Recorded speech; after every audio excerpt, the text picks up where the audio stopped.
The child labor auction in Dodge City was winding down when Marshal Jake Sullivan saw her, a fierce little girl of 12 with rope burns on her wrists and fire in her eyes that no amount of suffering could extinguish.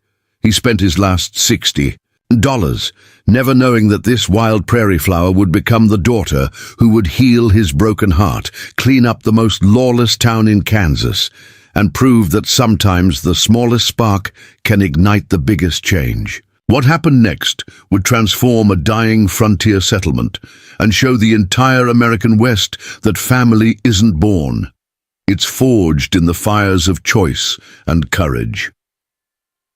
Before we jump back in, tell us where you're tuning in from, and if this story touches you, make sure you're subscribed, because tomorrow I've saved something extra special for you. September 1884.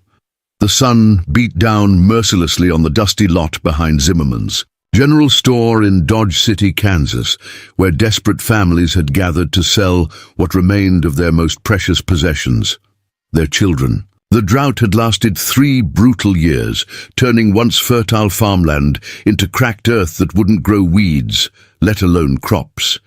Cattle had died by the thousands, wells had run dry, and now families faced a choice between watching their children starve or hoping someone else could feed them. Marshal Jake Sullivan stood in the meager shade of a cottonwood tree, his weathered hands resting on his gun belt as he watched the heartbreaking proceedings. At 35, Jake had seen enough violence and tragedy to last several lifetimes. But nothing had prepared him for the sight of parents selling their own flesh and blood just to keep them alive. Jake cut an imposing figure even in this crowd of hardened frontier folk, 6 feet tall with broad shoulders earned from years of ranch work before he'd pinned on a badge. His dark hair was already showing silver at the temples. His blue eyes, which his late wife Sarah used to say could see right through to a person's soul, now held a weariness that came from enforcing law in a place where violence was as common as tumbleweeds. The auctioneer, a sweaty man named Hutchins, who made his living off others' misery, called out in a voice that carried across the dusty lot. Next up, we got ourselves a girl child about 12 years old. Been working cattle roundup since she could walk. Good with horses, tougher than rawhide, don't eat much. Parents got themselves killed by Comanche raiders last spring. A girl stepped forward onto the wooden crate that served as an auction block. Jake felt his breath catch in his throat. She was small and wiry, built like a Mustang, all lean muscle and barely contained energy. Her auburn hair hung in tangled braids down her back, and her clothes were men's cast-offs, cut down and patched so many times it was impossible to tell what they'd originally been. But it was her stance that caught Jake's attention, despite being displayed like livestock. She stood with her feet planted wide, her chin raised in defiance, her green eyes blazing with a fury that seemed to dare anyone in the crowd to try and break her. Fresh rope burns on her wrists suggested she'd been tied up recently, probably to prevent her from running away. Name's Lucy Brennan, Hutchins continued, reading from a crumpled piece of paper. Been living rough since her folks died, working whatever odd jobs she could find. Good with a rope, can handle cattle, and she's got sand in her craw like you wouldn't believe. How do we know she won't run off first chance she gets? Called out a rancher from the front of the crowd. Hutchins grinned, revealing teeth stained brown from tobacco. Because where's she gonna run to? Girl's got no family, no money, nowhere to go. Buy her contract, and you own her work for the next 6 years until she's 18. Jake felt his jaw clench at the casual way the man talked about owning a child. The memory of his Sarah, dead these past 8 months from a fever that no doctor in 3 counties could cure, flooded his mind. Sarah, who had wanted children more than anything, who had cried herself to sleep month after month when it became clear they would never have a family of their own. Bidding starts at $20, Hutchins announced. 20! Called out a cattle baron named Morrison, a man Jake knew worked his hands like slaves and had a reputation for being rough with anyone he considered his property. 25 came from a brothel owner, and Jake's blood ran cold at the implications. Without thinking, Jake stepped forward into the crowd. $60, he called out, his voice carrying the authority that came from years of facing down armed men in saloon fights and street duels. The lot fell silent, except for the buzz of flies and the distant lowing of cattle. $60 was more than most cowboys made in 3 months. It was also nearly every cent Jake had saved from his marshal's salary. Hutchins's eyes went wide with greed. $60 from Marshal Sullivan. Do I hear 65? The silence stretched on. Morrison and the brothel owner both turned to look at Jake, taking in his size, his reputation, and the twin Colt 45s on his hips, calculating whether challenging the town marshal was worth the risk. Sold to Marshal Sullivan for $60, Hutchins announced with obvious satisfaction. As Jake made his way through the crowd to complete the transaction, he caught the girl's eye. Instead of gratitude or relief, he saw something that made him pause. She was studying him with the wary calculation of a wild animal trying to decide if this new threat was better or worse than the ones she already knew. Hutchins handed him a piece of paper with details scrawled in barely legible handwriting. "Congratulations, Marshal. You just bought yourself 6 years of the hardest working girl in Kansas. Course, she's got a mouth on her and a temper to match, but I reckon a man like you can handle that." Jake folded the paper without reading it and approached the girl. Up close, he could see she was even more undernourished than she'd appeared from a distance. Her clothes hung loose on her small frame, and her boots were held together with rawhide strips. But her eyes burned with an intelligence and determination that reminded him painfully of Sarah. "Miss Brennan," he said, touching the brim of his hat in a gesture of respect that clearly surprised her. "I'm Jake Sullivan, town marshal. You'll be coming to work for me." She studied his face for a long moment, those sharp green eyes cataloguing every detail, searching for signs of deception or hidden motives.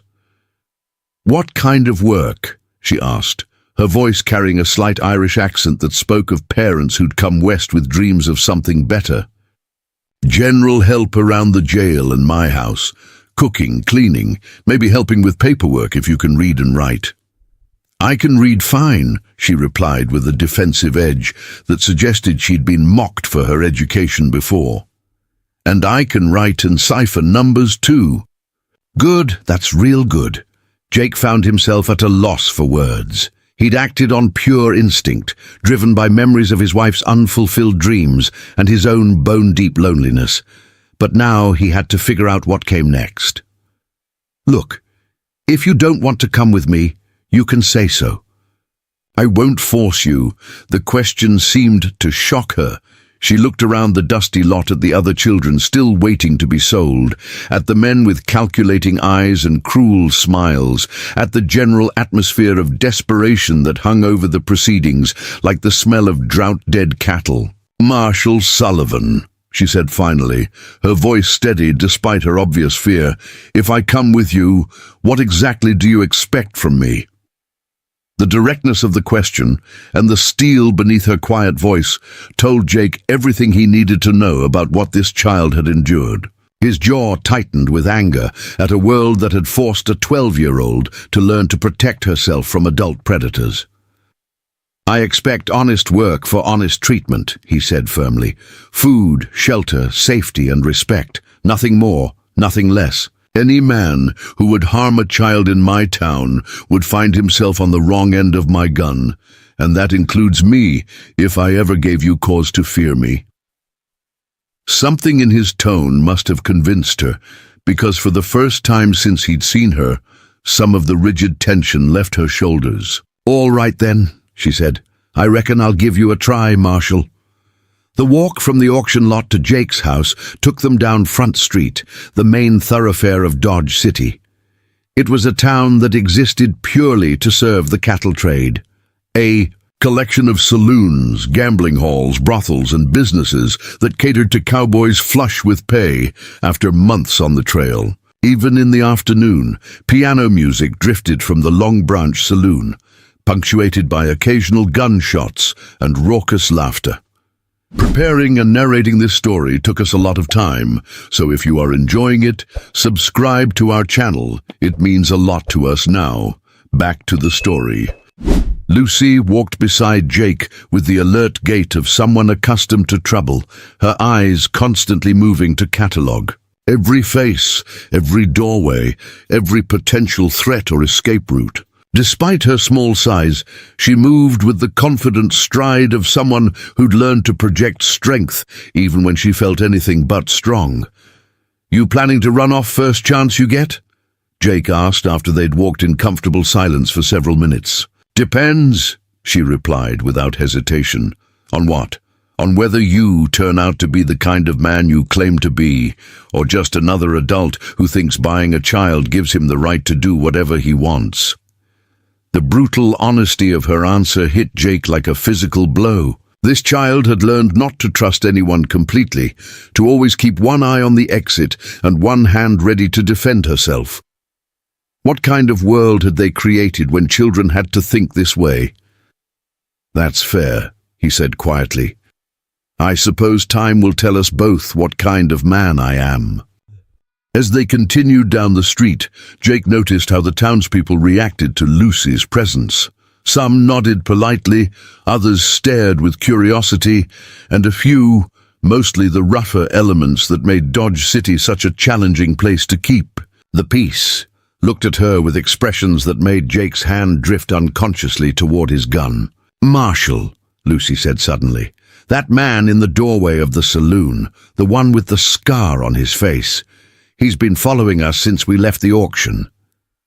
Jake glanced casually in the direction she indicated and spotted Ned Carver, a known troublemaker who'd been in and out of Jake's jail more times than either of them could count. Carver was indeed watching them with more interest than their simple walk down the street warranted.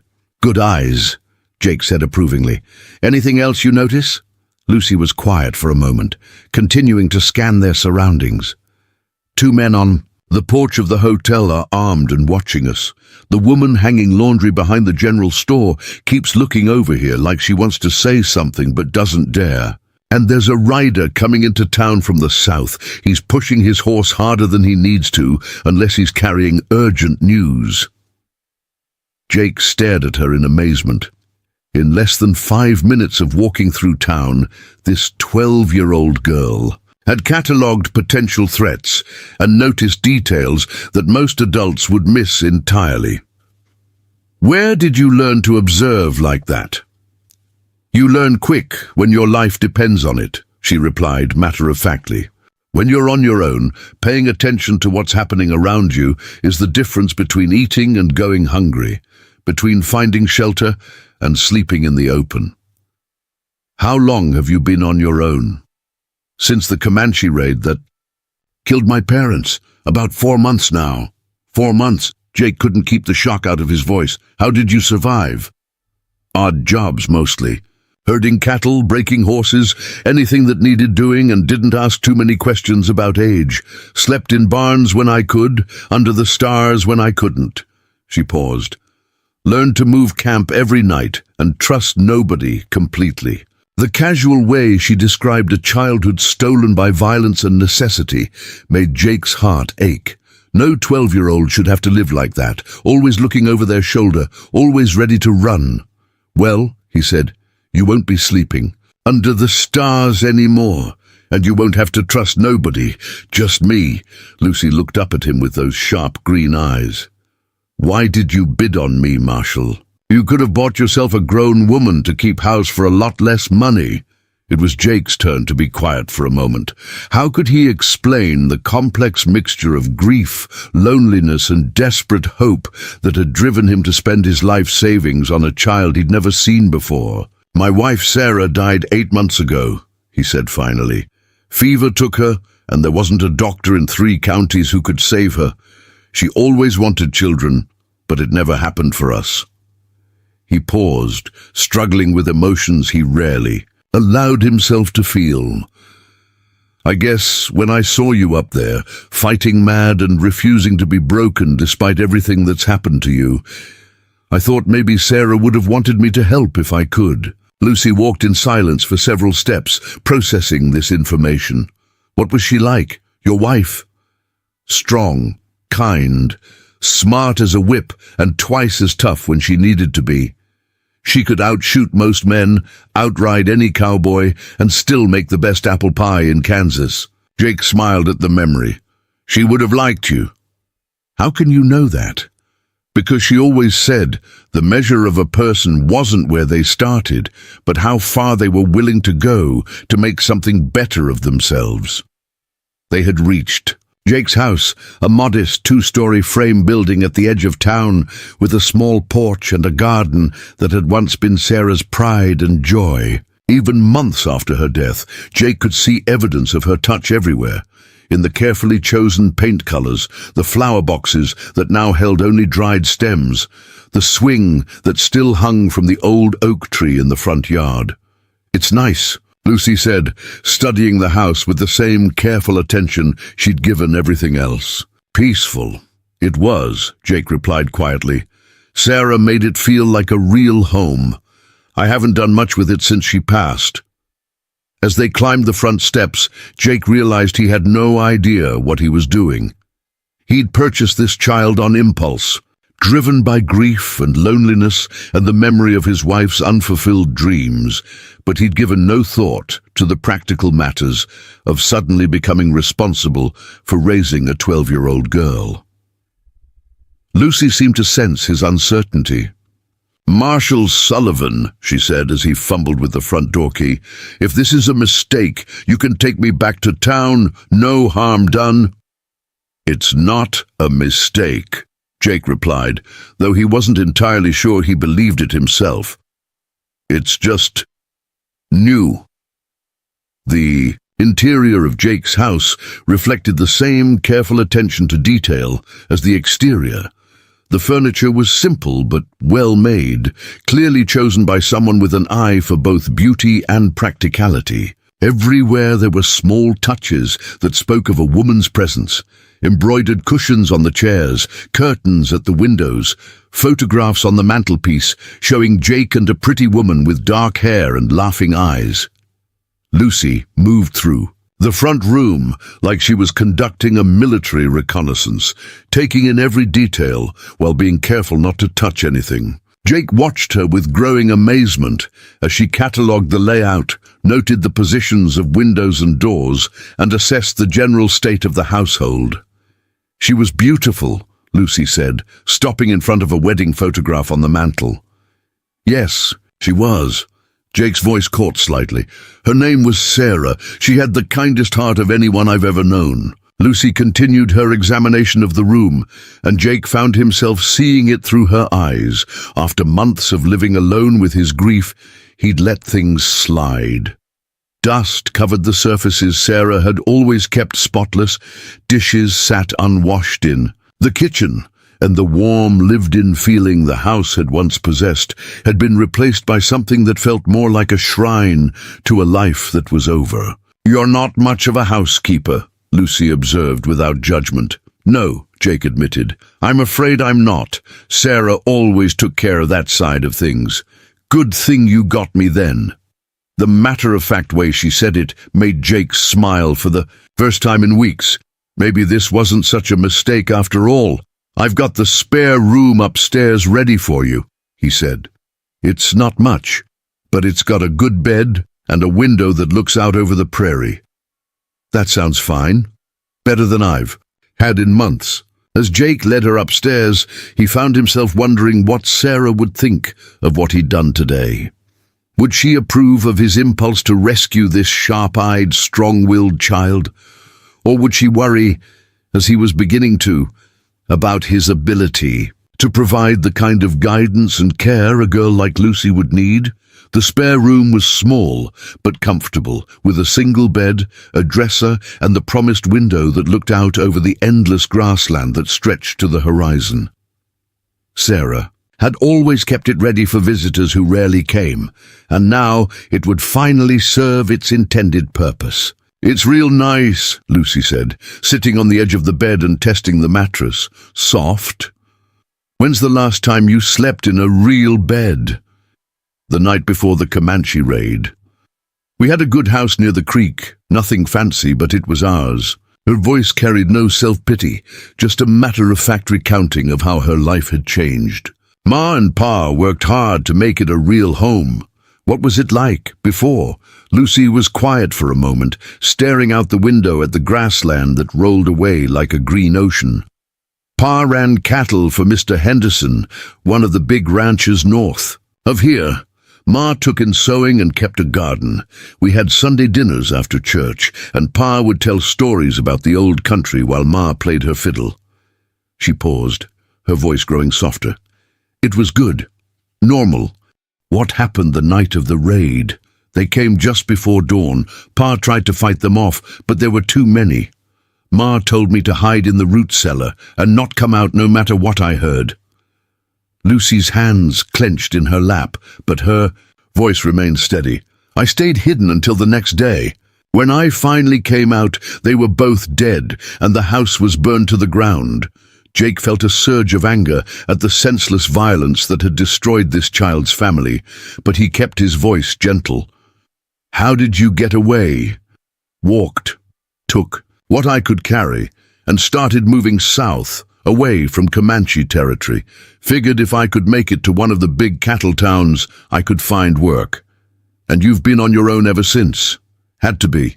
Wasn't anybody else going to take care of me? Jake was quiet for a moment, struggling with the image of this small, fierce girl, walking alone across hundreds of miles of dangerous prairie, surviving by her wits and determination alone. Well, you don't have to take care of yourself anymore. That's my job now. Lucy looked at him with those penetrating green eyes. Why? You don't owe me nothing, and taking care of a kid you don't know is a lot of trouble for a man with a job like yours. It was a fair question, and Jake found himself struggling to articulate the complex mixture of emotions that had driven him to bid on her. Because everyone deserves a chance, he said finally, and because my Sarah always said that sometimes God puts people in our path not because we need them, but because they need us. And you think I need you? I think we might need each other. Lucy considered this for a moment. What happens if it doesn't work out? If I'm too much trouble or you decide you don't want a kid around after all? Then we'll figure something else out. But Lucy, I want you to understand something I didn't buy. You to own you. I bought your work contract to give you choices you didn't have before. You want to stay here and be part of this family I'm trying to build, you're welcome. You want to move on when you're older and ready, I'll help you do that too. For the first time since he'd seen her, Lucy's carefully controlled expression cracked slightly, revealing the 12-year-old girl beneath the prematurely aged exterior. A family, if you want one. I know it won't be the same as what you lost, but maybe it could be something good anyway.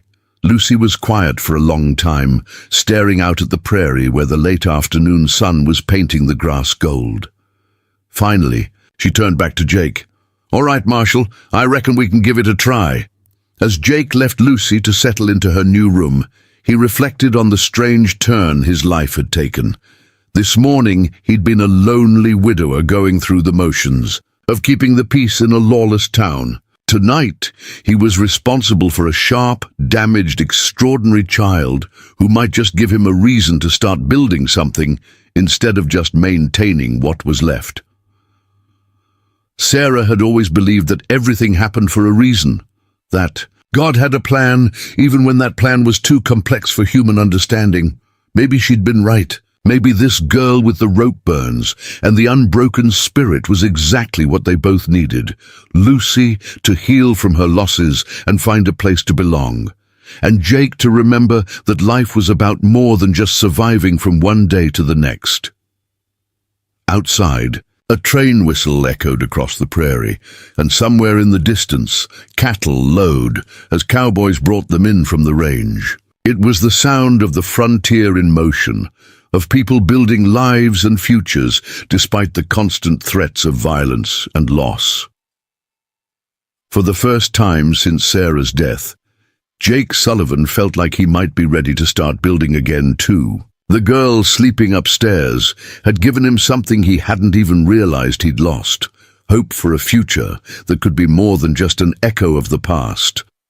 Tomorrow would bring new challenges and new questions about how to raise a child in a place where violence was as common as dust storms. But tonight, for the first time in months, Jake's house felt like it might become a home again. And upstairs, a 12-year-old girl with rope burns on her wrists and fire in her eyes fell asleep in a real bed, dreaming of Sunday dinners and fiddle, music, and the possibility that maybe, just maybe, she'd found a place where she could stop running and start living again. The purchase had been completed. The real transformation was just beginning. Jake woke to the smell of coffee and bacon frying, which was impossible since he hadn't bought bacon in weeks and could barely manage to boil water without burning it. Sunlight was streaming through his bedroom window, and according to his pocket watch, it was already past 7 in the morning, later than he'd slept since Sarah's death. He pulled on his clothes and made his way downstairs, following the enticing aromas to the kitchen. What he found there stopped him in his tracks. Lucy stood at the stove, expertly managing 3 different pans, while a pot of coffee bubbled nearby. She'd somehow transformed his neglected kitchen into a functioning workspace, with clean dishes, stacked neatly and the table set for 2. "Morning, Marshall," she said without turning around. "Hope you don't mind. I borrowed some supplies from your pantry. Figured you probably hadn't eaten a proper breakfast in a while." Jake stared at the scene in amazement. "Where did you learn to cook like that?" "Ma taught me before she died. Said a woman who couldn't feed herself and her family wouldn't last. Long on the frontier." Lucy flipped the bacon with practiced ease. "Besides, I've been cooking my own meals over campfires for months. A real stove with an oven is luxury." She turned around, and Jake was struck by how different she looked in the morning light.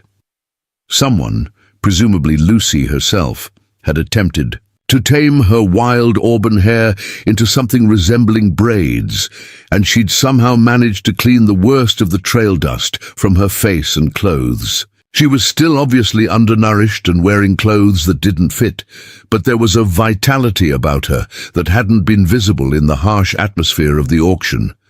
"Sit down," she commanded, pointing to the table with a wooden spoon.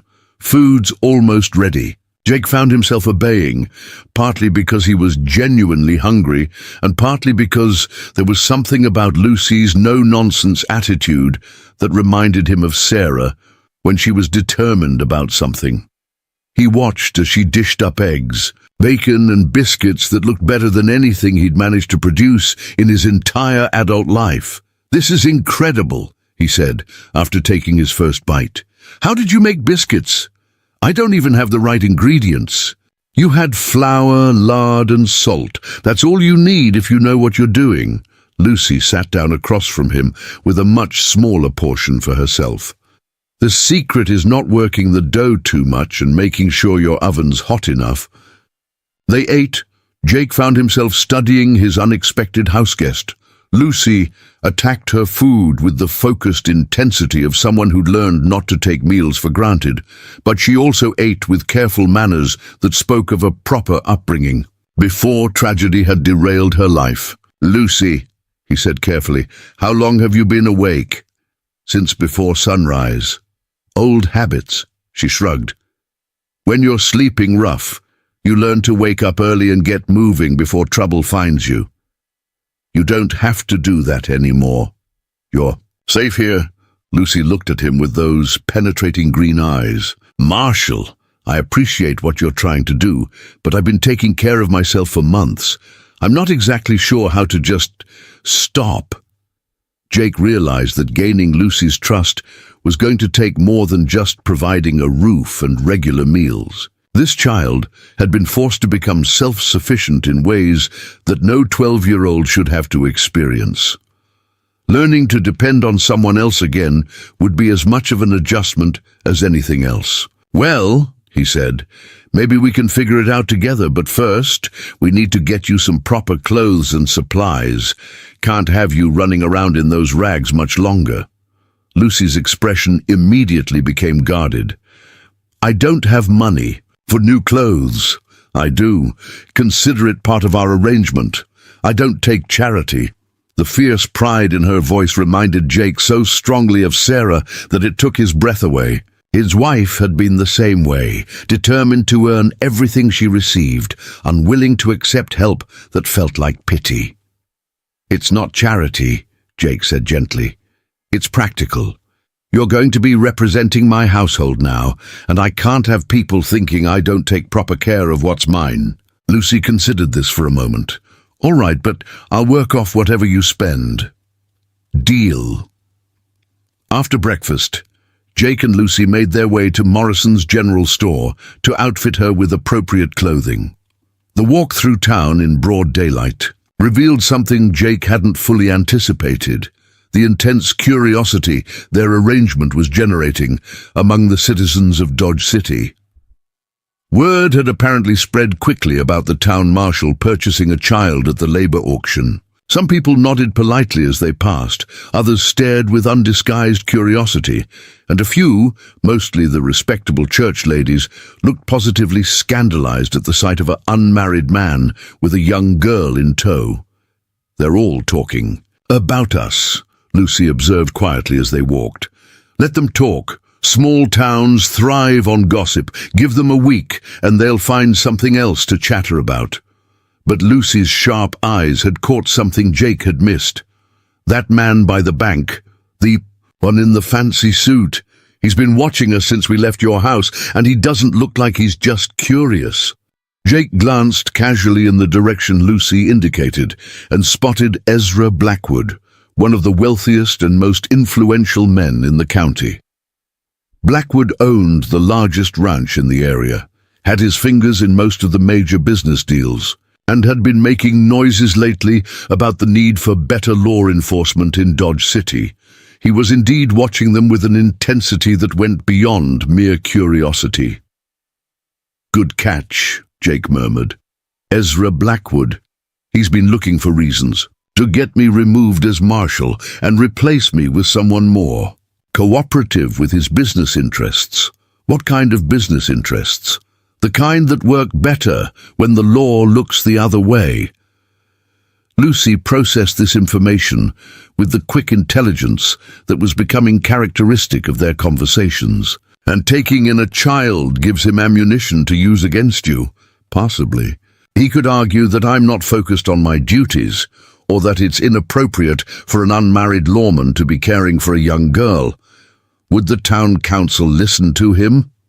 Jake was impressed by how quickly Lucy had grasped the political dynamics at play. "They might. Blackwood has a lot of influence, and some of them already think I'm too rigid about enforcing certain laws." They had reached Morrison's general store, a sprawling establishment that served as the commercial heart of Dodge City. As they entered, Jake noticed how conversations seemed to pause and resume in their wake, confirming that their presence was indeed the subject of considerable discussion. Henry Morrison, the store's owner, greeted them with the careful politeness of a man trying to navigate potentially treacherous social waters. "Morning, Marshal, Miss. What can I do for you folks today?" "The young lady needs a complete outfit," Jake said. "Dresses, undergarments, shoes, coat, everything a growing girl requires." Morrison's wife, Clara, emerged from behind the fabric counter, her expression a mixture of curiosity and maternal concern. "Oh, you poor dear," she said to Lucy. "Let's get you properly fitted." For the next hour, Jake found himself in the unusual position of supervising a clothes shopping expedition. Lucy proved to be surprisingly practical in her choices, selecting sturdy fabrics and sensible designs over anything decorative or fancy. She also demonstrated a keen eye for quality and value that impressed even the experienced shopkeepers. "This one," Lucy said, holding up a dark blue dress with simple lines and good construction. "The fabric's heavy enough to last, and the color won't show dirt." "Don't you want something prettier?" Clara Morrison asked. "We have some lovely prints that would look beautiful with your coloring."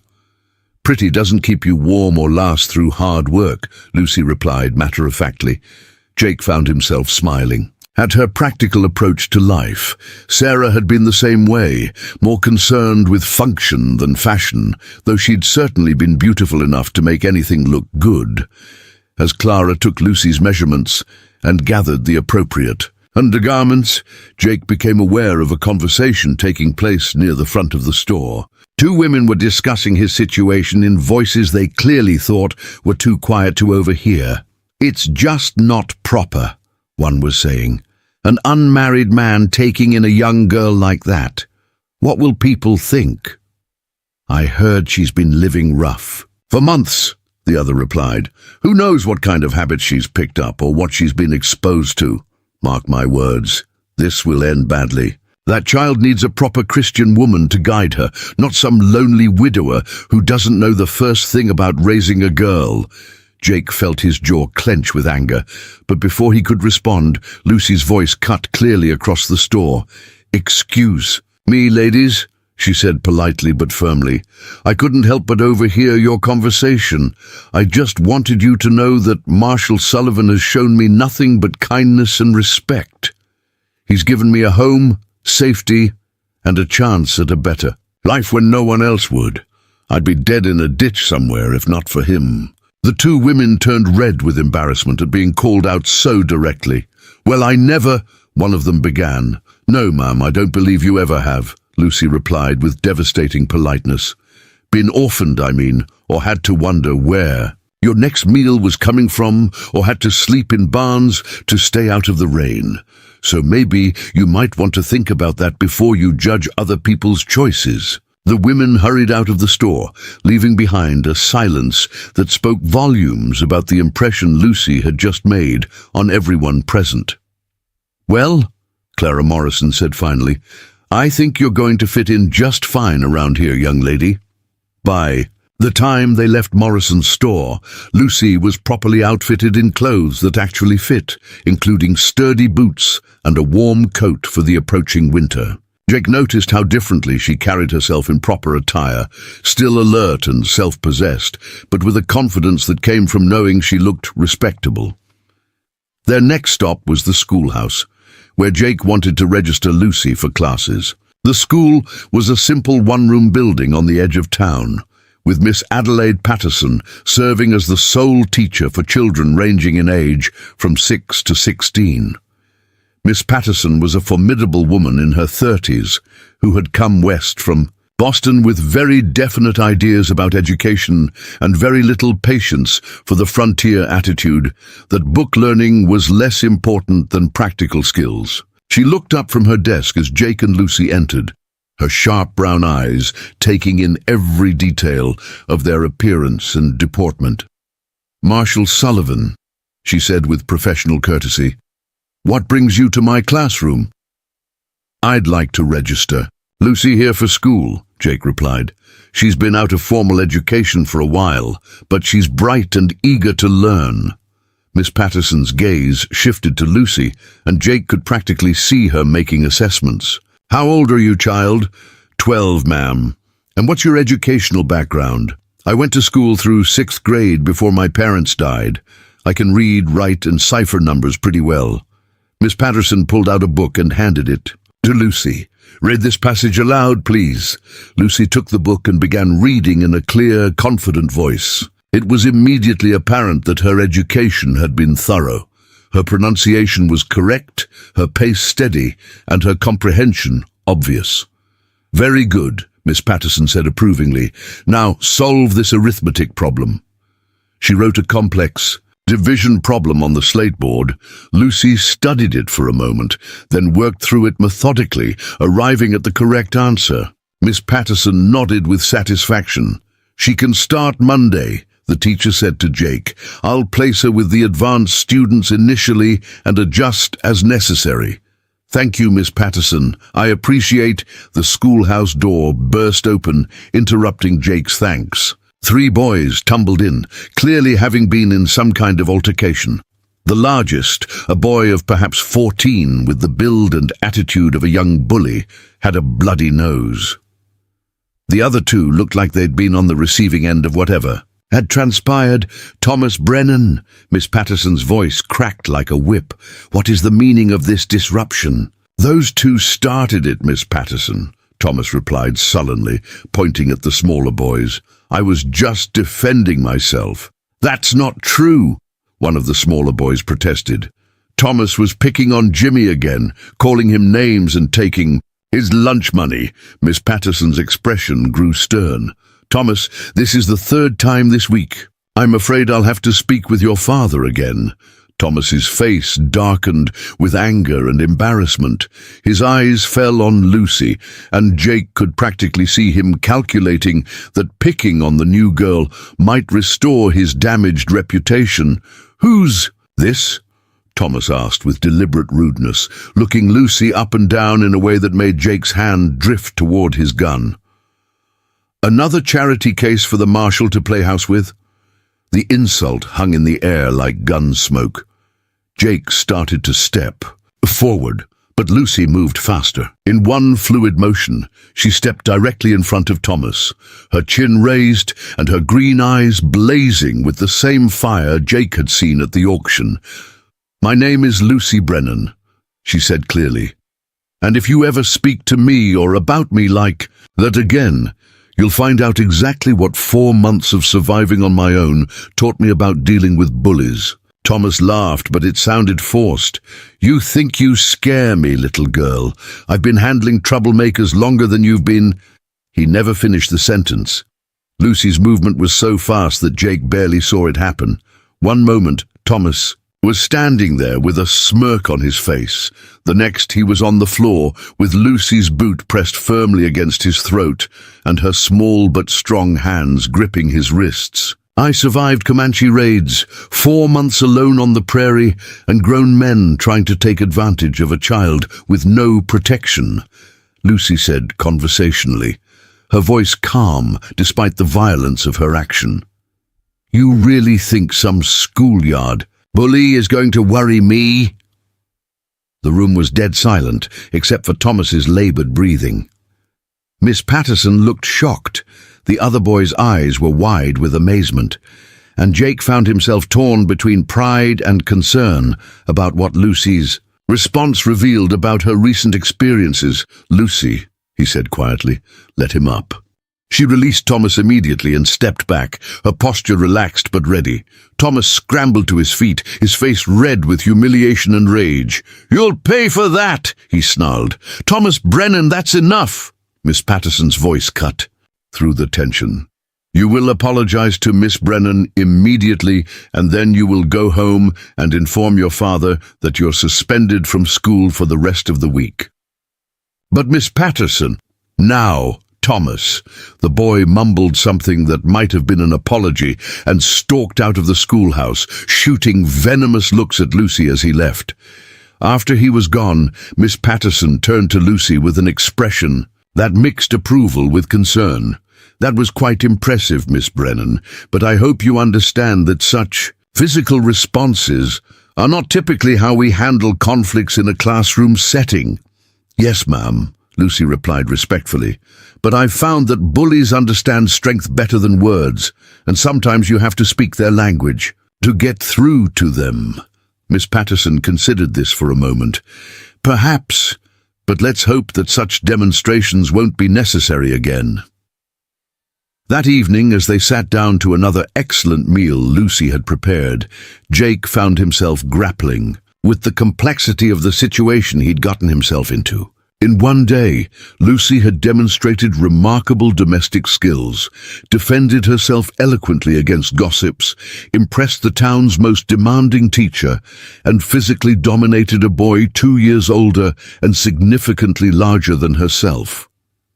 Lucy, he said carefully, about what happened at the school today. You want to know where I learned to fight like that? The thought had crossed my mind. Lucy was quiet for a moment, poking at her food with her fork. When you're a girl traveling alone, men sometimes get ideas about what you might be willing to do for food or shelter. I learned real quick that looking helpless just invites trouble. Jake felt a cold rage building in his chest at the implications. of what she was telling him. Did any man ever— "No," Lucy said quickly, understanding what he was asking. "But not for lack of trying. First time it happened, I was lucky. There were other people around and the man backed off when I screamed. Second time I had to get creative." "What did you do?"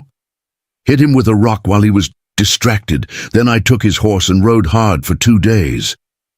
Lucy met Jake's eyes. "I learned that day that sometimes violence is the only language certain people understand." Jake struggled with conflicting emotions. Part of him was horrified that any child should have to learn such lessons. Another part was grimly proud that Lucy had been strong enough and smart enough to protect herself when no one else could. "I'm sorry you had to go through that," he said finally. "I'm not," Lucy replied with characteristic directness. "It taught me that I don't have to be a victim just because I'm small and young. That's a valuable lesson." "It is, but it's also not a lesson any child should have to learn." "Maybe not, but lots of children do learn it, whether we think they should or not." Lucy looked at him seriously. "Marshall, I need you to understand something. I'm grateful for what you've done for me, more grateful than I can say, but I'm not going to pretend to be helpless or innocent just to make other people more comfortable." Jake realized that Lucy was offering him a choice. He could try to civilize her, to sand down the hard edges that survival had given her, and turn her into the kind of demure, dependent girl that society expected. Or he could accept her as she was, fierce, capable and unbroken, and help her. Find ways to channel those qualities constructively. "I wouldn't want you to," he said finally. "Sarah always said that the best steel comes from the hottest fires. You've been through more fire than anyone should have to endure. But it's made you strong." "I don't want to change that." Relief flickered across Lucy's face. "Good, because I don't think I could change even if I wanted to. The question is, what do we do with all that strength and determination?" Lucy smiled for the first time since Jake had met her, a real smile that transformed her entire face and revealed the girl she might have been if life had been kinder. "I reckon we'll figure it out as we go along." As they finished their meal, Jake reflected on the remarkable turn his life had taken. 24 hours ago, he'd been a lonely widower going through the motions of keeping the peace in a frontier town. Now he was the guardian of an extraordinary child who challenged every assumption he'd had about what it meant to be young, female, or in need of protection. Lucy was right. They would figure it out as they went along. But already, Jake could see that whatever they built together would be unlike anything either of them had experienced before. Outside, the wind picked up across the prairie, carrying with it the promise of winter and change. Inside Jake's house, a new kind of family was beginning to take shape, one forged not by blood or convention, but by choice, necessity, and the recognition that sometimes the most unlikely partnerships create the strongest bonds. The wild child was settling in, but she was doing it on her own terms. And Jake was beginning to realize that those terms might be exactly what both of them needed. 3 weeks after Lucy's arrival, Jake was awakened not by the smell of breakfast cooking, but by the soft creak of floorboards in the hallway outside. His bedroom. His hand instinctively moved to the Colt .45 he kept on his nightstand as his mind raced through possibilities. The sound was too deliberate to be settling wood, too careful to be an accident. He slipped out of bed silently, his bare feet finding the spots on the floor he knew wouldn't creak. The moonlight streaming through his window revealed that it was well past midnight. Moving to his door, he pressed his ear against the wood and listened. Another creak, this one definitely from the direction of Lucy's room. Then he heard something that made his blood run cold. Lucy's voice, barely above a whisper, talking to someone. Jake eased his door open just enough to peer down the hallway. What he saw made him freeze. Lucy stood at the top of the stairs in her nightgown, but she wasn't alone. A man's silhouette filled the stairwell, and Jake could see the glint of moonlight on metal that suggested the intruder was armed. "I told you I don't have it," Lucy was saying, her voice steady despite the obvious danger she was in. "Don't play games with me, girl," came a rough male voice with a slight Irish accent. "Your pa took something that didn't belong to him before he died, and I know he passed it on to you." "Pa never took nothing from nobody," Lucy replied with quiet fury. "He was an honest man." The stranger laughed harshly. "Honest? Is that what you call stealing a man's gold and running off to Kansas? Your pa owed me money, little girl, and now that debt falls to you." Jake had heard enough. Moving with the practiced silence of a lawman who'd spent years approaching dangerous situations, he stepped into the hallway with his gun drawn. "That's far enough, friend. You're trespassing in my house and threatening a child under my protection." Tiu. Intruder spun around, revealing a weathered face with cruel eyes and a scar running from his left ear to the corner of his mouth. He held a long-barreled revolver pointed in Jake's general direction, but his positioning suggested he was more used to intimidating civilians than facing down professional gunfighters. "Marshal Sullivan, I presume," the man said with mock politeness. "Name's Donovan, Seamus Donovan. I've come to collect what's owed me." "And what exactly is owed you?" $200 in gold that this girl's father stole from me back in Colorado Territory, plus interest for the time it's taken me to track them down. Jake kept his gun trained on Donovan while processing this information. Lucy had mentioned that her parents came from somewhere else before settling in Kansas, but she'd never provided details about why they'd left or what they'd left behind. "Lucy," Jake said without taking his eyes off the intruder, "is there any truth to what this man is saying?" There was a long pause before Lucy answered.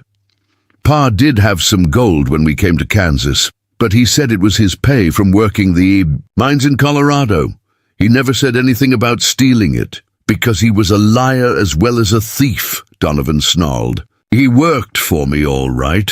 Worked for me and then disappeared with my gold when I wasn't looking." "What kind of work?" Jake asked, though he was beginning to suspect he didn't want to know the answer. "Nothing that concerns a lawman," Donovan replied evasively. "This is a private matter between me and the girl." Jake's experience had taught him to read between the lines of such conversations, and what he was reading suggested that Patrick Brennan had been involved in something illegal before he'd brought his family to Kansas. The question was whether Lucy knew the full truth about her father's past. "Here's how this is going to work," Jake said, in the tone he used when arresting dangerous men. "You're going to put down that gun and walk out of my house. If you have a legitimate debt to collect, you can pursue it through proper legal channels." Donovan's laugh was ugly. "Legal channels? From a man who's been dead for months? I think, not Marshall. I'll take what's owed me, and if the girl doesn't have it, she can work it off." The implication in his voice made Jake's jaw clench with rage. "That's not going to happen." "No. And what's stopping me from just taking her? You can't watch her every minute of every day." Jake stepped closer, his gun never wavering. "Try it, and you'll find out exactly what kind of protection a child gets in my town." For a moment, tension filled the hallway like smoke from a wildfire.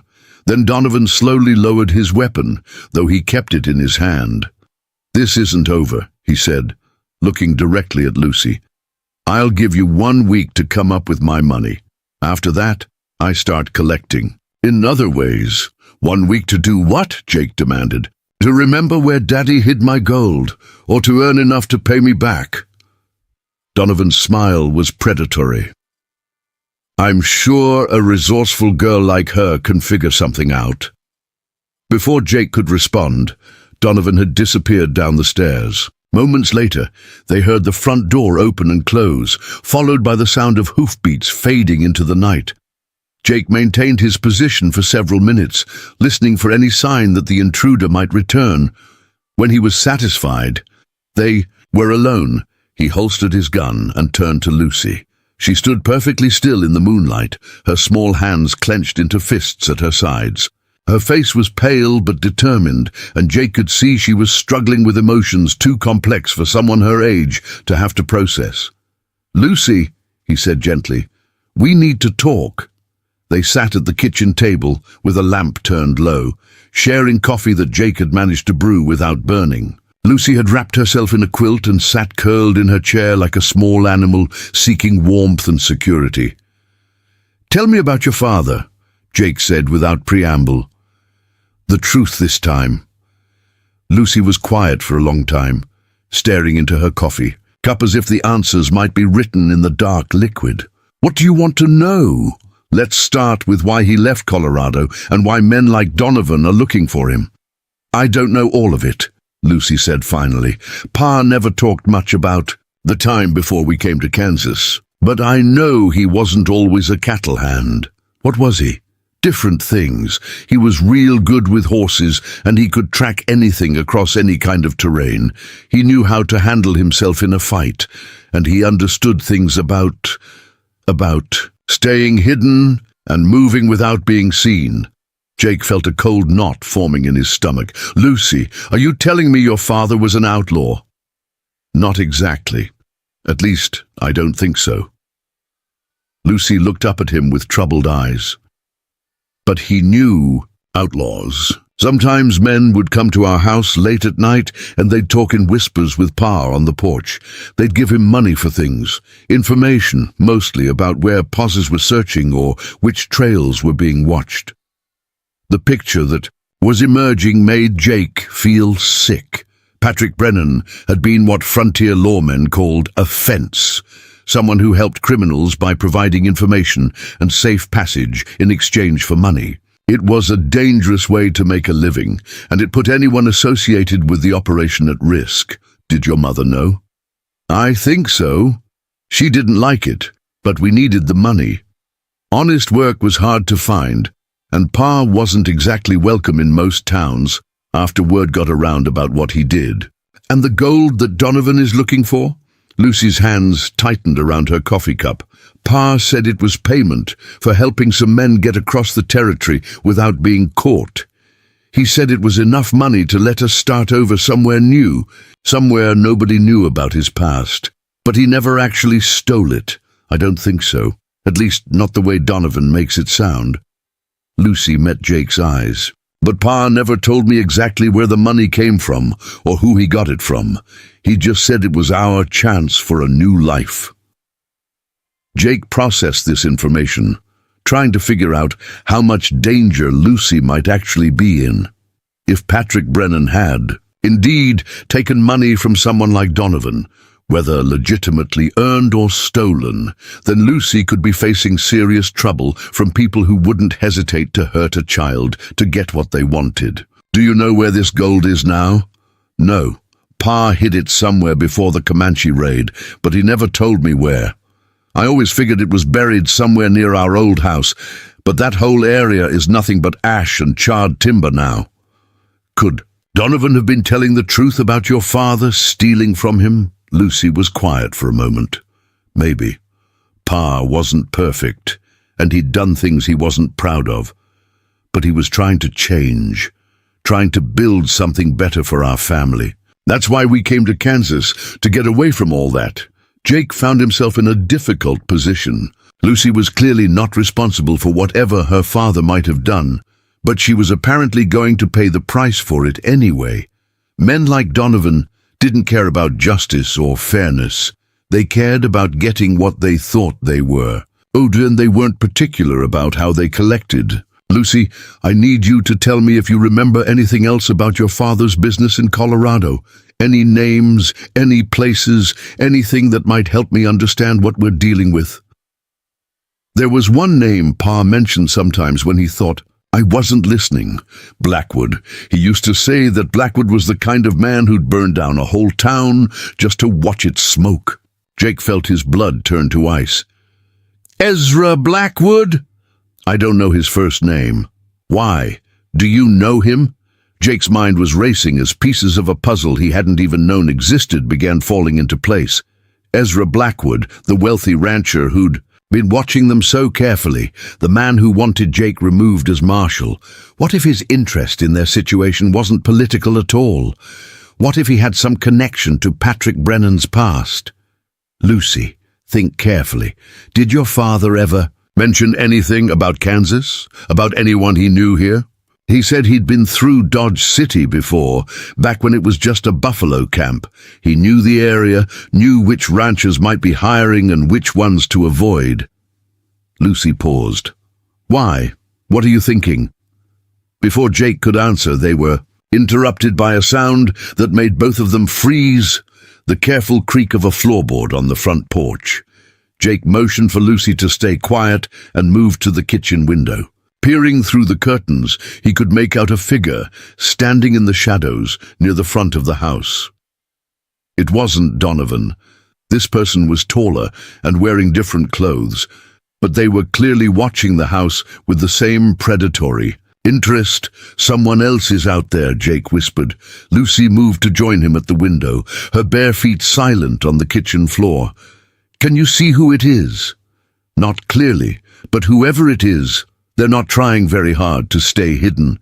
As if responding to Jake's observation, the figure stepped forward into the moonlight. Jake's hand moved instinctively toward his gun as he recognized the man on his porch. Ezra Blackwood stood in the pale light wearing a long coat and a hat pulled low over his eyes.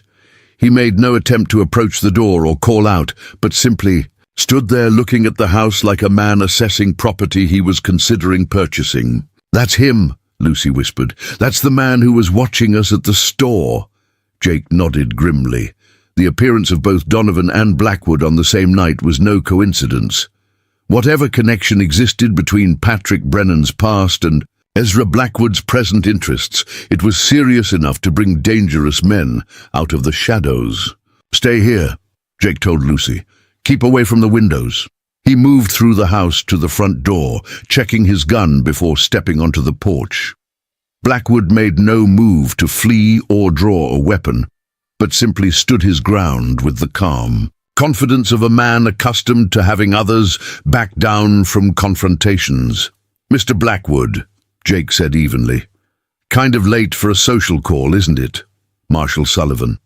I hope you'll forgive the intrusion, but I wanted to speak with you privately about a matter of mutual concern. And what might that be? The young lady you've taken into your home. I understand she's been having some visitors tonight.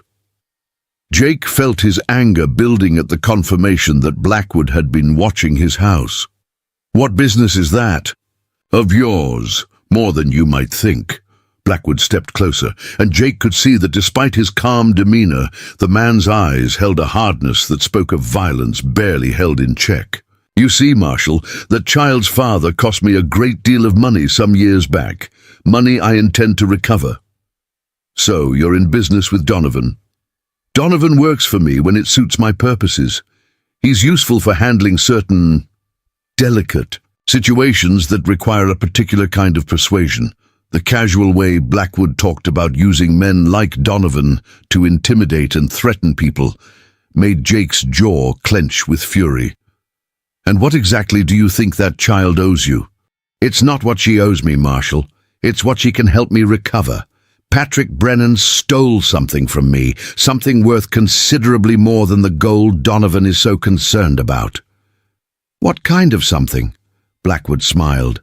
But there was no warmth in it. Information. Your young ward's father knew things about my business operations that could prove inconvenient if they fell into the wrong hands. Before his untimely death, he made certain arrangements to ensure that information would be preserved. Jake was beginning to understand the true scope of the danger Lucy faced. If Patrick Brennan had been blackmailing Ezra Blackwood with damaging information, and if that information still existed somewhere, then Lucy's life was worth considerably less to these men than whatever secrets her father had uncovered. And you think Lucy knows where this information is? I think her father was too careful and too clever to die without making provisions for his daughter's future. That information represents considerable value, enough to secure a comfortable life for a young woman if she were wise enough to use it properly. The implication was clear. Blackwood was offering to buy whatever secrets Patrick Brennan had left behind, and he was suggesting that Lucy's cooperation would be rewarded while her resistance would be punished. What if she doesn't know anything about any information? Then she'll have to work very hard to remember. I'm a patient man, Marshal, but my patience isn't unlimited. I'll give the girl 1 week to locate what her father hid. After that, Donovan and I will have to explore more creative approaches to recovering our property. Jake's hand moved to rest on the butt of his gun. And if I don't let you anywhere near her, then you'll find yourself facing some very serious accusations about your fitness to serve as marshal. A man who can't protect one small girl from the consequences of her father's crimes probably isn't qualified to protect an entire town from the various threats it faces. The threat was delivered with the same casual confidence as everything else Blackwood had said, but Jake could hear the steel beneath the polite words. This was a man accustomed to getting his way through a combination of wealth, influence, and carefully applied pressure. I think this conversation is over, Jake said firmly, for now, but Marshal, I hope you'll encourage the girl to be reasonable. It would be unfortunate if this situation had to escalate beyond a simple business arrangement. Blackwood touched the brim of his hat in a mockery of polite farewell and walked away into the darkness. Jake stood on his porch listening to the sound of hoofbeats fading into the distance, his mind racing as he tried to process everything he'd learned. Lucy's father hadn't just been involved with outlaws and information brokers, he'd apparently been blackmailing one of the most powerful men in the county, and now that same man was demanding that Lucy produce whatever evidence Patrick Brennan had been using against him. The worst part was that Jake wasn't even sure Lucy was innocent in all this. If she really didn't know anything about her father's secrets, then she was in mortal danger from men who wouldn't hesitate to torture information out of her. But if she did know something and was hiding it from him, then she was playing a game far more dangerous than anyone her age should be capable of understanding. When Jake returned to the kitchen, he found Lucy exactly where he'd left her. But her expression had changed. She was no longer the frightened child seeking comfort and protection. Instead, she looked like someone who'd been forced to make adult decisions under impossible circumstances. I heard most of what he said, she admitted before Jake could speak. How much did you hear? Enough to know that Pa wasn't just helping outlaws move through Colorado. He was collecting information about Blackwood's operations and using it to protect our family. Jake sat down heavily at the table, feeling older than his 35 years. Lucy, do you know what your father had on Blackwood? Some. Pa never told me everything, but he used to write things down in a journal he kept hidden. Names, dates, places where money changed hands. He said it was insurance, proof that we weren't just nobody that important men could push around. And where is this journal now? Lucy was quiet for a long moment, and Jake could see her struggling with a decision that would determine the course of everything that happened next. I hid it, she said finally. The night before the Comanche raid, Pa gave it to me and told me to keep it safe. He said if anything ever happened to him and Ma, that journal was my inheritance, the only thing that could protect me from men who might want to hurt our family. Jake felt a mixture of relief and terror. Relief that Lucy had been honest with him, terror at the implications of what she was telling him. Where did you hide it? Somewhere safe, somewhere nobody would think to look. Lucy, this isn't a game. These men will kill you to get that journal. I know. Her voice was steady, but Jake could see the fear in her eyes. But Pa also told me something else. He said the information in that journal wasn't just about Blackwood. He said it was about a lot of powerful men who were involved in things that would destroy their reputations and their fortunes if the truth came out. What kind of things? Cattle rustling, land fraud, bribing government officials to get favorable deals on railroad contracts.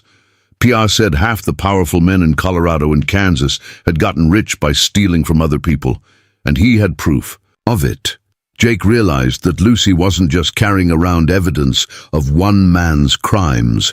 She was sitting on information that could destroy some of the most influential people in the region. No wonder Blackwood was willing to use men like Donovan. To get it back, Lucy, we need to get that journal and figure out what to do with it. What if I don't want to give it up? The question caught Jake off guard. What do you mean? Pa died protecting that information. Ma died because we couldn't defend ourselves against the Comanche raid. I've been living rough for months, fighting off men who wanted to hurt me, working jobs that nearly killed me. Lucy's eyes blazed with the same fire Jake had seen at the auction. What if I want to use what Pa left me to make sure that never happens again? Jake stared at her, realizing that beneath the 12-year-old exterior was a young woman who'd been forced to think like an adult about survival, power, and revenge. The question was whether he could help her find a path that didn't lead to more violence and danger. What exactly are you thinking? I'm thinking maybe it's time some of these powerful men learned what it feels like to be afraid. Outside, a train whistle echoed across the prairie, and somewhere in the distance, a coyote howled at the moon. It was the sound of the frontier at night, wild, dangerous, and full of possibilities, both promising and threatening. Jake looked at the fierce, damaged, extraordinary child sitting across from him and realized that the choices they made in the next few days would determine not just their own futures, but the fate of everyone whose secrets Patrick Brennan had uncovered. The game was about to begin in earnest, and the stakes were higher than Jake had ever imagined. The next morning brought no relief from the tension that had settled over Jake's household like a storm cloud. Lucy went through her usual routine of preparing breakfast and tidying the house, but Jake could see the strain in the set of her shoulders and the way her eyes constantly darted toward the windows. They were both waiting for the other shoe to drop. After breakfast, Lucy finally broke the silence that had stretched between them since their midnight revelations. "We need to get the journal," she said without preamble. Jake looked up from his coffee. "Where exactly did you hide it?" "The old cemetery on the hill outside town. There's a grave marker for a child who died during the cholera outbreak 5 years back. The ground underneath is soft enough to dig without proper tools." The practical way she described hiding evidence that could destroy half the powerful men in Kansas reminded Jake once again that Lucy had been forced to think like an adult about matters no child should have to understand. "When did you bury it there?" "The first week I was in town before you bought me at the auction. I knew I needed to keep it somewhere safe, but also somewhere I could get to it if I had to run again." Jake finished his coffee and reached for his hat. "Let's go get it then. The sooner we know exactly what we're dealing with, the better." The cemetery sat on a low hill about a mile from the center of Dodge City, surrounded by a wrought iron fence that had seen better days. Most of the graves belonged to the various victims of frontier violence, men shot in saloon fights, women who died in childbirth, children claimed by disease or accident. It was a sobering reminder of how precarious life could be on the edge of civilization. Lucy led Jake to a small headstone near the back of the cemetery. The marker read, "Emma Louise Cartwright, age 3, gone too soon." Someone had planted wildflowers around the base, though they'd long since withered in the autumn cold. "I figured nobody would think to look under a child's grave," Lucy explained as she knelt beside the marker. "And it felt appropriate somehow, another little girl who didn't get the chance to grow up." She began digging with a small spade she'd brought from Jake's garden shed. The earth was indeed soft, and after a few minutes of careful work, her spade struck something solid. She pulled up an oilcloth package about the size of a book, wrapped and tied with meticulous care. "Pa always said if something was worth hiding, it was worth hiding properly," Lucy said as she unwrapped the package. Inside was a leather-bound journal, its pages filled with Patrick Brennan's careful handwriting. Jake opened it to a random page and felt his blood run cold as he read September 15th, 1883. E. Blackwood paid $500 to Sheriff Morrison for advance warning of federal cattle inspections. Warned 3 ranchers, including himself, about diseased herds coming through Nebraska. All 3 sold their sick cattle to unknowing buyers before inspections could catch them. Jake flipped to another page. October 3rd, 1883. Witnessed B. Henderson and J. Carlisle discussing plan to file false homestead claims using names of dead men. Henderson already owns 12,000 acres through fraud. Carlisle controls water rights for entire Smoky Hill River Valley through similar methods.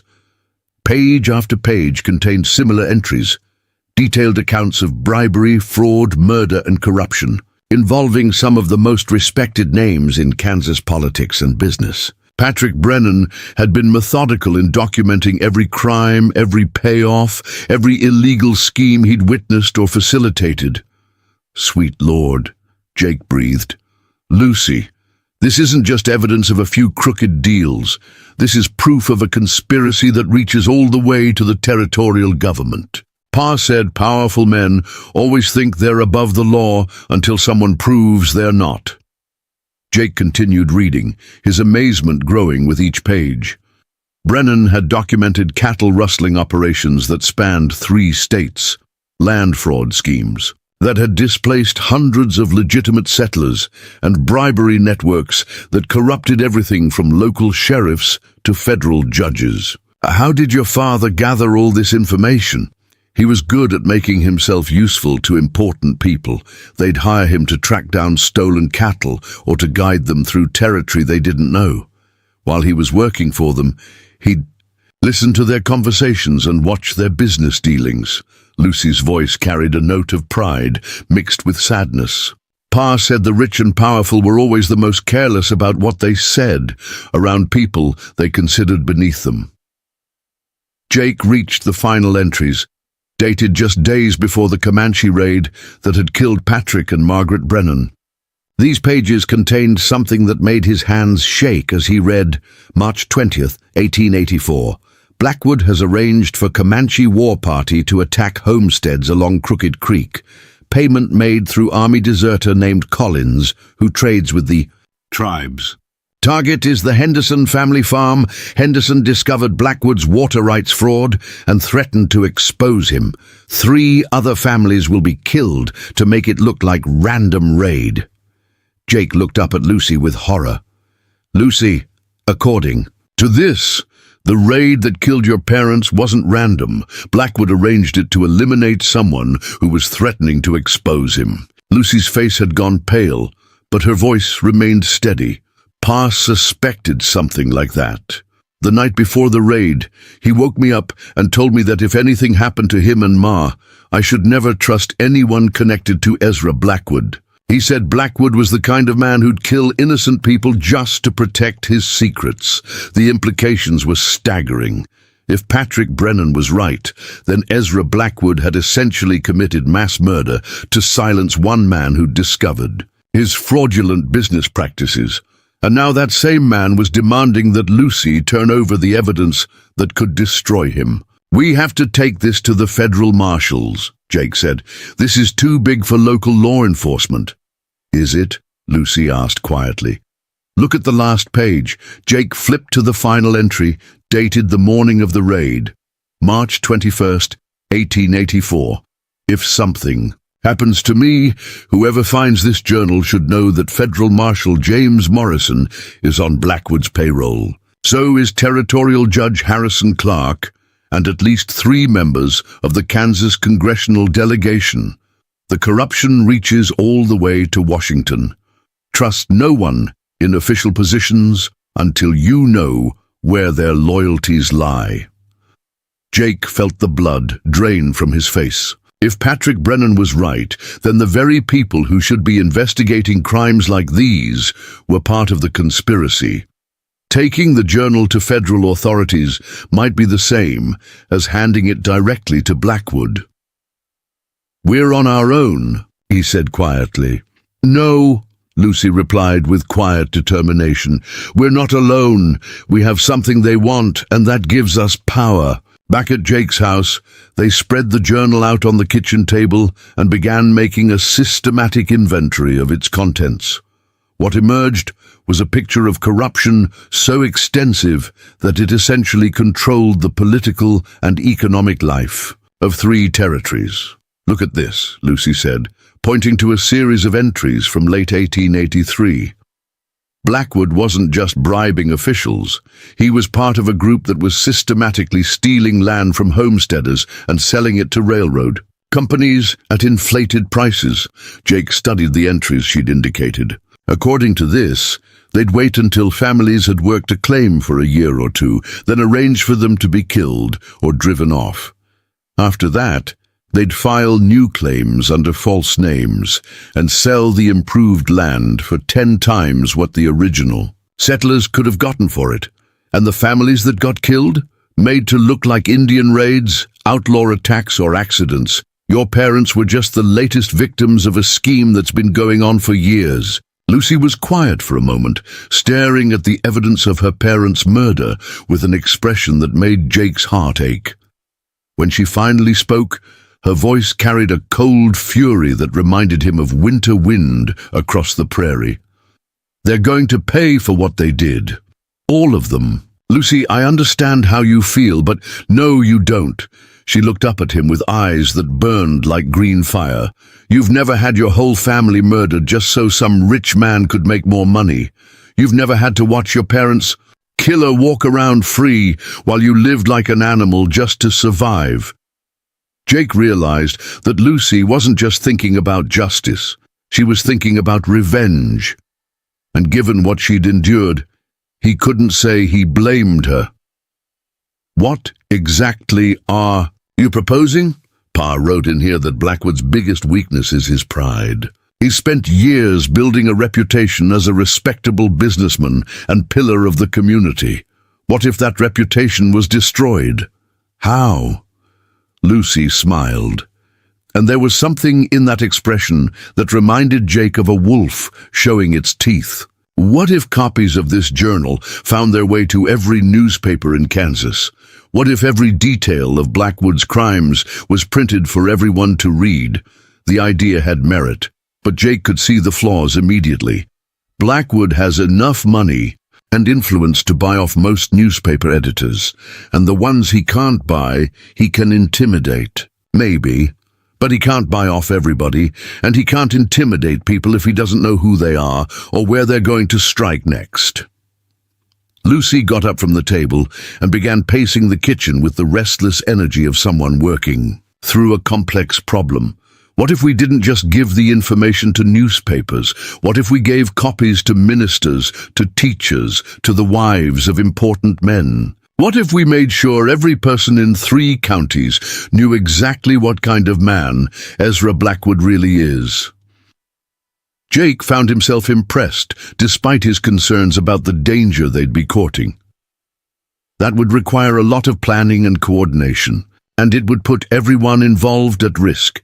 Then we make sure they don't know they're involved until it's too late for Blackwood to stop them.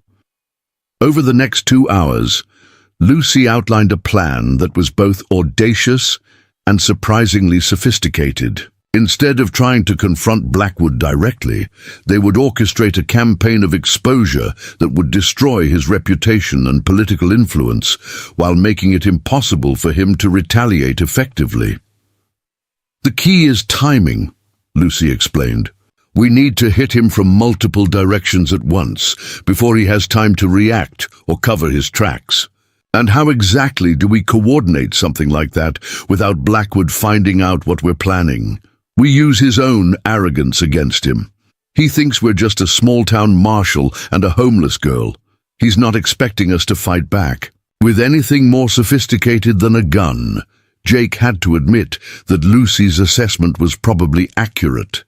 Men like Blackwood were accustomed to intimidating their opponents into submission or simply overwhelming them with superior resources. They rarely encountered enemies who were willing to fight smart instead of fighting fair.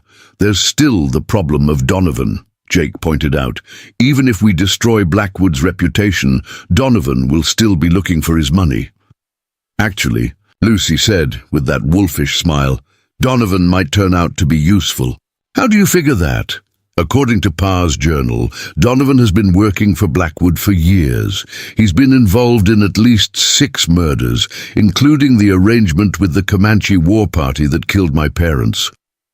Lucy's voice remained calm, but Jake could see the rage burning beneath the surface. What do you think happens to Donovan when all of Blackwood's crimes become public knowledge? Jake understood immediately. Blackwood will try to eliminate anyone who can connect him to the murders. Exactly. And Donovan knows it. So when the time comes, we offer him a choice. Help us testify against Blackwood, or face murder charges as his accomplice. The ruthless calculation behind Lucy's thinking both impressed and worried Jake. This 12-year-old girl was planning a campaign that would make experienced politicians proud, but she was also contemplating maneuvers that could easily get them both killed. Lucy, are you sure you want to go down this path?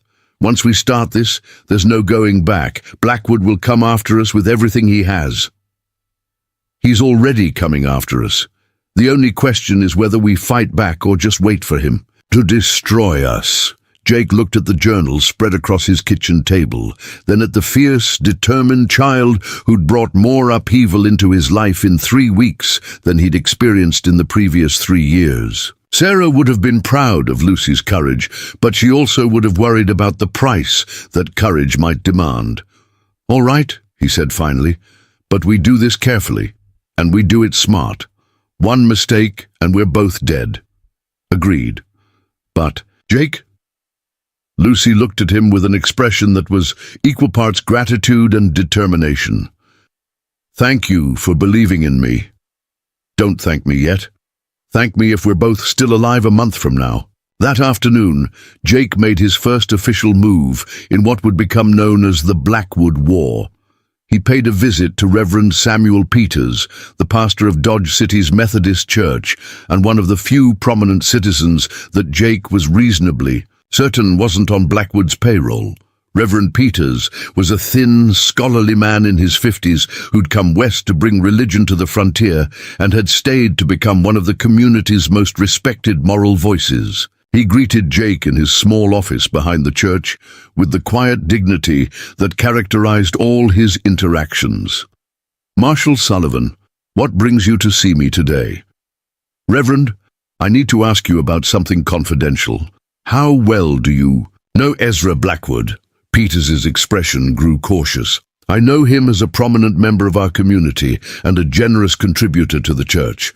Why do you ask? Jake had decided on the way over that a direct approach would be most effective with a man like Peters, because I have evidence that he's been involved in murder, fraud, and corruption on a scale that would shock you. That's a very serious accusation, Marshal. Yes, it is, and I wouldn't make it lightly. Jake pulled out a single page he'd copied from Patrick Brennan's journal, one that documented Blackwood's role in bribing church officials in Colorado to provide false character references for land fraud schemes. Peters read the page carefully, his expression growing more troubled with each line. Where did you get this information? From someone who was in a position to witness Blackwood's activities firsthand. Someone who documented everything carefully before he was killed for what he knew. And you believe this information is accurate? I believe it's detailed enough and specific enough that it would be easy to verify. Names, dates, amounts of money, everything an investigator would need to confirm or disprove the allegations. Peters set the page down carefully, as if it might explode. What exactly are you asking me to do with this information? Right now, nothing. I just wanted you to know that there may come a time in the near future when your moral leadership will be needed to help this community deal with some very difficult truths. And if I were to discover that these allegations are true, then I would hope you'd be willing to help ensure that justice is served, regardless of how wealthy or influential the perpetrators might be. Peters was quiet for a long moment, studying Jake's face with the penetrating gaze of a man accustomed to assessing the sincerity of human nature. "Marshal, are you and that young lady in danger because of this information?" "Probably." "Then you have my prayers, and if the time comes that you need more than prayers, you'll have my support as well." Jake left the church, feeling that the first piece of Lucy's plan was now in place. Reverend Peters might not be ready to take action yet, but he was prepared to listen when the time came to act. The next stop was the schoolhouse, where Jake hoped to plant similar seeds with Miss Patterson. Like Reverend Peters, she was one of the few people in town whose integrity was beyond question. He found her grading papers at her desk, while her students worked on arithmetic problems. She looked up as he entered, her sharp eyes immediately noting his serious expression. "Marshal Sullivan, what can I do for you?" "Miss Patterson, I need to discuss something confidential with you. It concerns the safety of one of your students." Her attention sharpened immediately. "Lucy," among others. But yes, Lucy is involved. Jake repeated his approach from the church, sharing just enough information to prepare Miss Patterson for what was coming without compromising the overall plan. Like Reverend Peters, she listened with growing concern and eventually agreed to provide whatever support she could when the time came. By evening, Jake had made similar approaches to 3 other trusted citizens: the town doctor, the owner of the general store, and the president of the local cattlemen's association. Each conversation followed the same pattern: careful preparation, limited disclosure, and a request for future support rather than immediate action. When he returned home, he found Lucy waiting with a progress report of her own. While he'd been laying groundwork with community leaders, she'd been gathering intelligence about Blackwood's current activities. "He's planning something," she said without preamble. "I spent the afternoon watching his ranch from the hills to the north. There's been a lot of unusual activity, men coming and going who don't look like ranch hands, meetings in the main house that went on for hours. Any idea what kind of men? The kind who wear guns like they know how to use them. I counted at least 8, maybe 10. And Donovan was there for most of the day." Jake felt a chill run down his spine. If Blackwood was gathering hired gunmen, it suggested he was preparing for more than just intimidation and legal maneuvering. "It looks like our timeline just got shorter," he said. "How much shorter?" "I'd say we need to be ready to implement your plan within the next few days, before Blackwood decides to resolve this situation with bullets instead of threats." Lucy nodded with the calm acceptance of someone who'd learned to adapt quickly to changing circumstances. "Then we'd better get started. Tomorrow morning, I want to make copies of the most damaging entries in Pa's journal.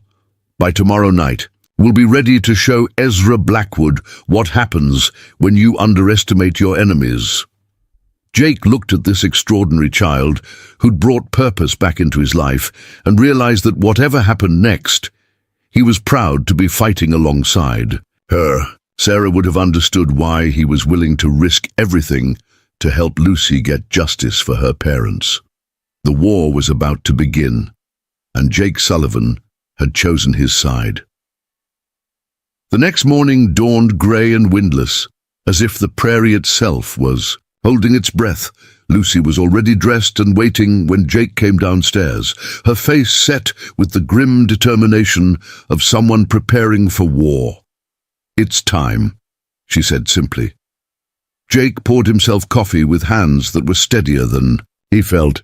"You sure about this? Once we start, there's no calling it back. Blackwood made his choice when he killed my family. Now he gets to live with the consequences."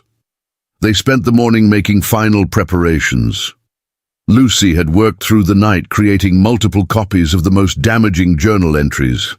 Writing in a careful hand that disguised her youthful penmanship, Jake had prepared sealed envelopes containing evidence packages, each one addressed to a different influential person throughout the county.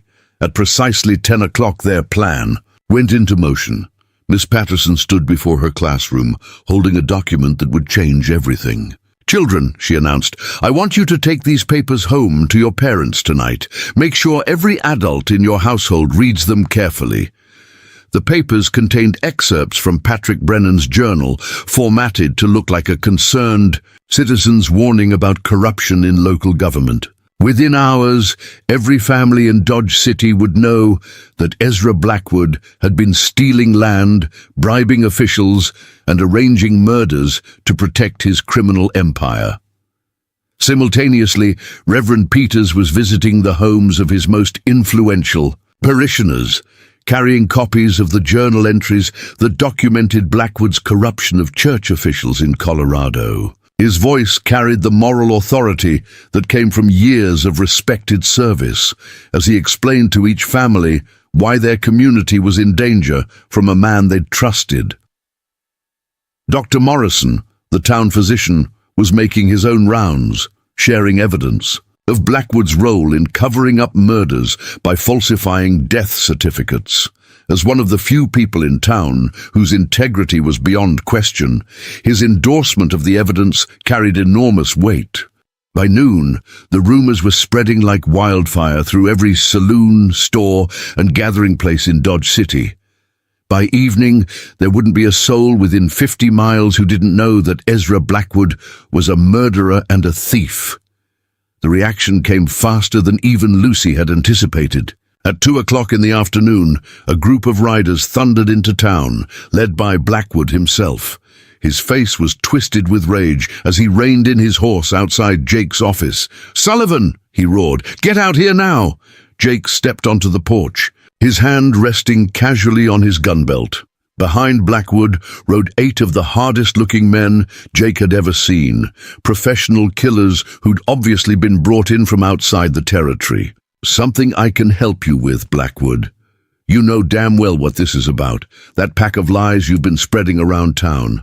I want it stopped, and I want every copy of those papers collected and burned. I'm afraid I don't know what you're talking about," Jake replied with studied calm. "Sounds like you might have some unhappy citizens on your hands." Blackwood's face turned purple with fury. "Don't play games with me. I know you and that brat have been spreading poison about me all over the county. It ends now, or you'll both face the consequences." Jake looked past Blackwood at the hired guns waiting behind him. "That sounds like a threat, Blackwood. And threats against a federal marshal are a serious crime." "Federal marshal?" Blackwood laughed harshly. "You're nothing but a small-town badge-wearing nobody. My reach extends a lot further than yours." "Maybe, but right now you're in my town, threatening me in front of witnesses. That makes it my jurisdiction." The standoff stretched taut as a bowstring. The hired guns shifted in their saddles, hands drifting toward weapons. Townspeople who'd been going about their daily business began backing away from the confrontation, sensing violence in the air. Then Lucy's voice cut through the tension like a knife. "Mr. Blackwood," she called from the doorway of Jake's office, "I think you dropped something." She held up a piece of paper that fluttered in the afternoon breeze.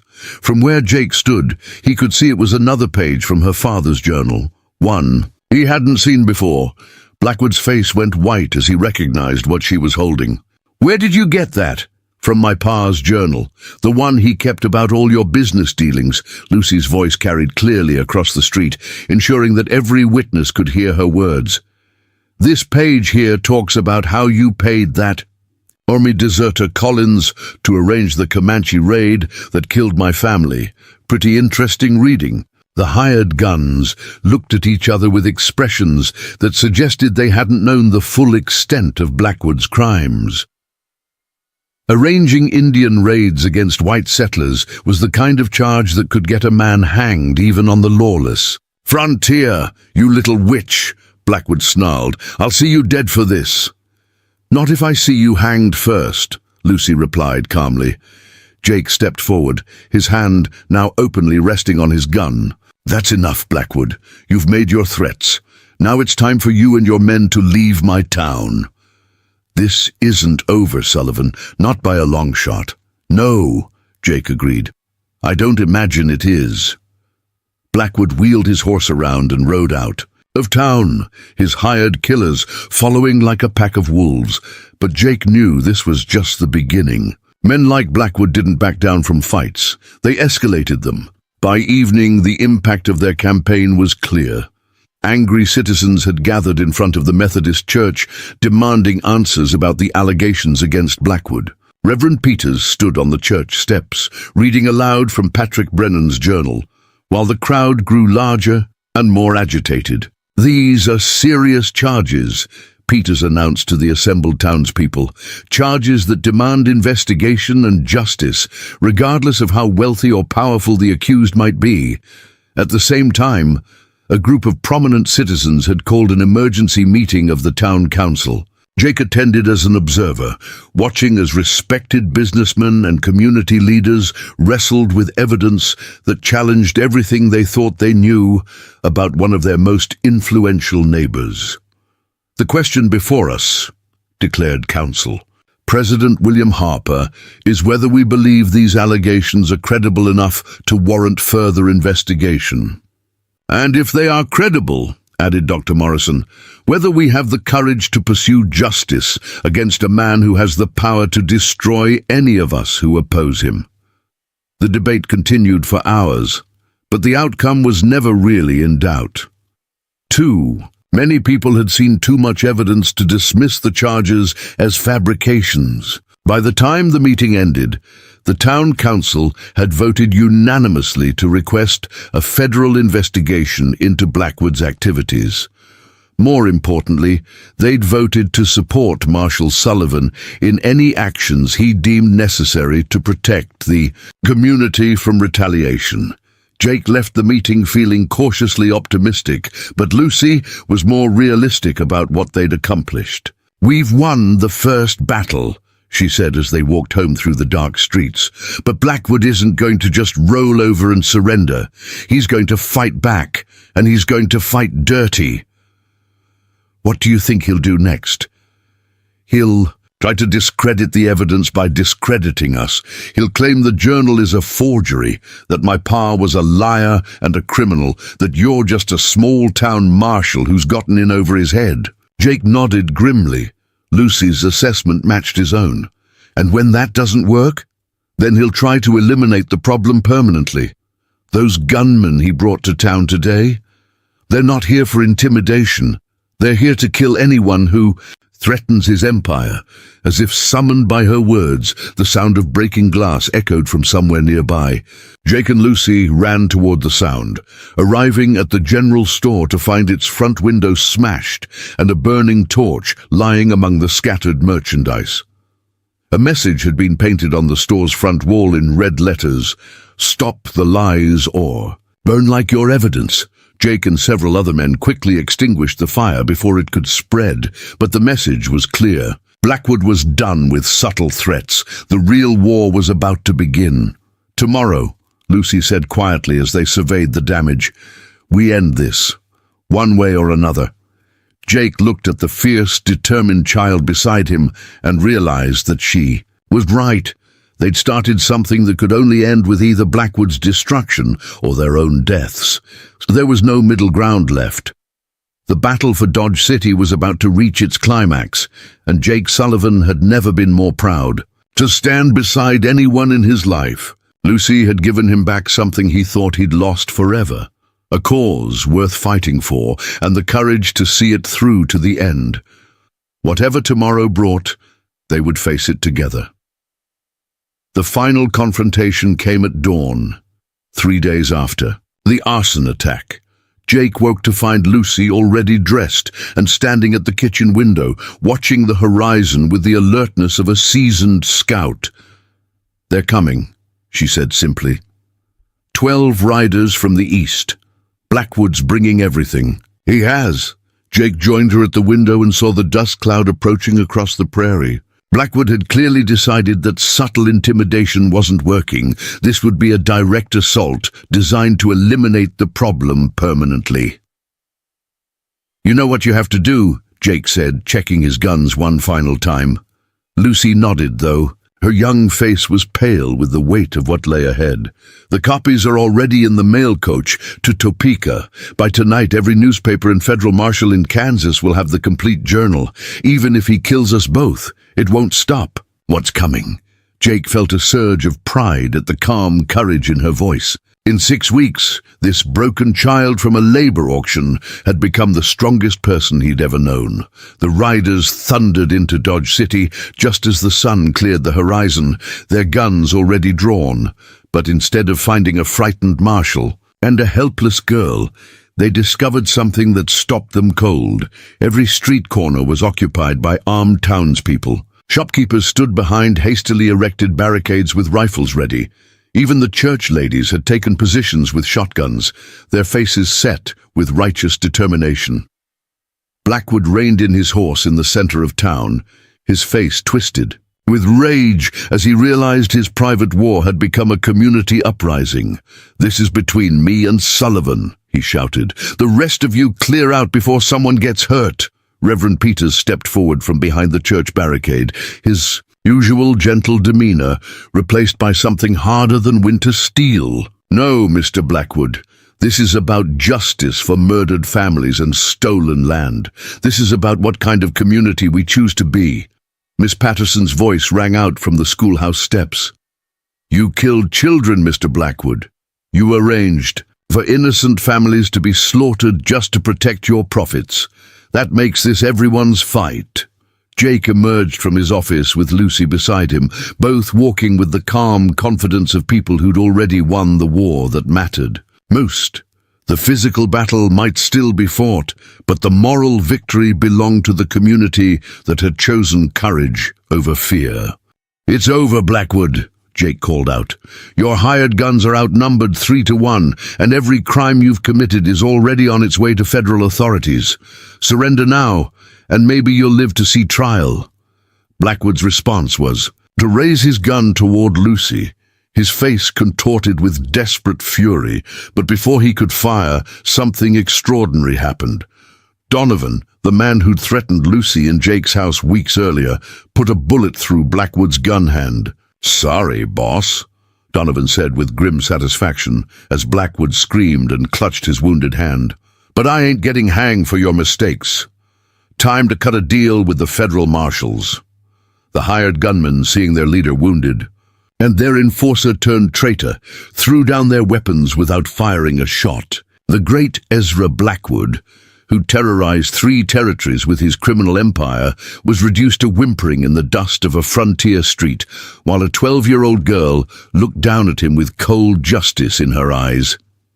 The story concludes. In September 1889, 5 years after the confrontation that ended Blackwood's reign of terror, Lucy, now 17, stood on the platform of the Dodge City train station, wearing a traveling dress and carrying a valise filled with letters of recommendation. The trial of Ezra Blackwood had made national headlines, exposing a web of corruption that reached from frontier cattle towns to the halls of Congress. 14 men were convicted of murder, fraud, and conspiracy, including 2 federal marshals and a territorial judge. The reforms that followed had transformed law enforcement across the American West.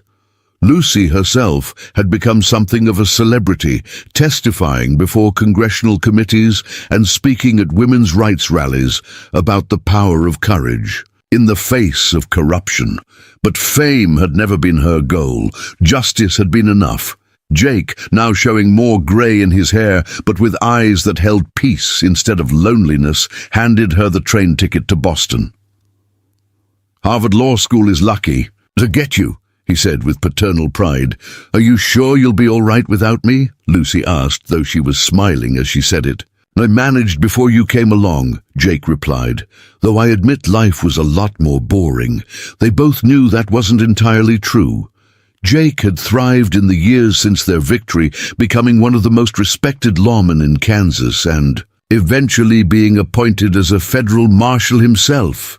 The lonely widower who'd bought a child at auction had become a man with purpose and family, even if that family wasn't traditional. Besides, Jake continued, you'll be back for Christmas, and probably with enough legal knowledge to terrify half the criminals in Kansas. Lucy laughed, a sound that had become more frequent over the years as the frightened, damaged child had grown into a confident young woman. I'll write every week, she promised. As the train pulled away from the station, Jake reflected on the extraordinary journey that had brought them to this moment. He'd gone to that auction looking for help with household chores and had instead found a daughter who'd given him a reason to believe in heroes again.